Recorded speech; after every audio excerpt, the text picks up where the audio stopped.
Welcome to our program on Kardec Radio. Hello dear friends, welcome back to Spiritism and the Media here on Kardec Radio. Today I would like to bring a book by the Spirit Emmanuel, channeled by Francisco Cândido Xavier. The name of the book is Refugio. Unfortunately, it has not been translated to English yet, but I translated a few parts of the message here for us to read, for us to study and to think about it a little bit. So the message is word and prayer. And so in this, here Emmanuel says, do not forget that the good word is a love fuel so that the flame of prayer can clean the way for you. So again, do not forget that the good word is a love fuel so that the flame of prayer can clean the way for you. So Emmanuel here is talking about prayer and words, and of course we know that for us to pray we need to use good words. And when I say good words, I'm not talking about beautiful, huge and elaborated and fancy and formal words. No, but those are good words, words that come from the heart, words that really show and express what we are feeling. Those uplifting words, words for us to connect ourselves to God. And he keeps on here and says, keep it with you, for the genuine talent of charity and life will honor your requests. At home, it will be the bread of joy. On the public road, it will bring you the help of kindness people so that your step is safely kept. So here, he's comparing like the same way that we use good uplifting words when we pray. We use those words in our lives. It's going to bring us those that help, the bread of joy, the kindness people around us.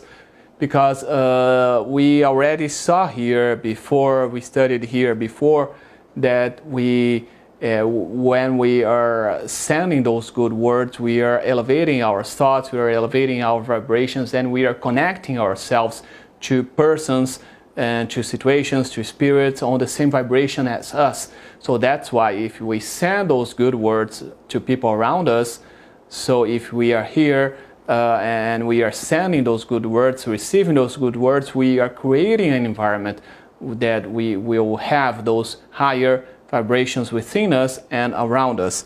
So here we can also bring that to our study with the media, because we can always search for good words for situations when we receive and when we send. We exchange those words in our daily lives when we are talking about media, when you are talking about communication. So we can always have those uplifting words within us, around us, and connecting us to the ones around us.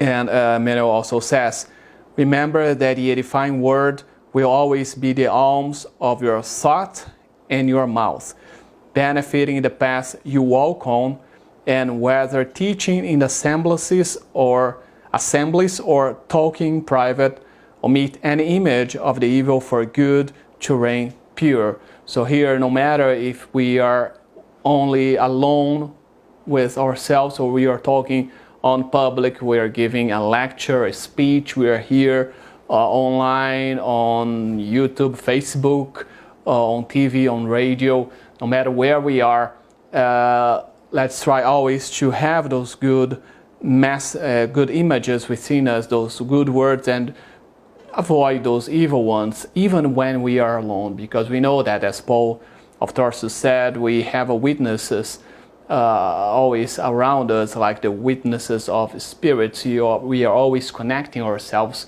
to other spirits, to other vibrations, and whatever happens in our brain, in our thoughts, we are putting it out there, and we are sending those messages to others, and we are receiving equally the same messages that we are sending. So he says here, the constructive and general sentence is the starting point of the solution in the most complicated processes of suffering. So no matter how we are suffering, no matter the difficulties we are trying to overcome, always elevate our thoughts, always elevate our words. This is, as he says here, the starting point. This is like the first step for us to be able to receive the help we need, to receive the thoughts that we need and the guidance that we need. So always elevate ourselves by elevating our words, elevating our thoughts, and sharing that with the ones around us too. And now, as usual, I'm going to bring the book Happy Life by Joana de Angelis, channeled by Divaldo Pereira Franco, so we can have another uplifting message to finish here our study. I'm going to open it randomly here. So lesson number 104. Envy is a mighty inner foe that you must overcome. It viciously infiltrates your mental screens and wreaks havoc on your emotions. It becomes a ruthless inspector and insensitive taskmaster. It sets up traps. It seeks revenge through thought, word, and deed. It persecutes implacably. Countless crimes were born out of envy, not including those that never actually materialize. Envy is a feeling of inferiority that must be rectified and transformed into camaraderie and contentment. Thank you so much for your company. May God bless all of us. See you next week.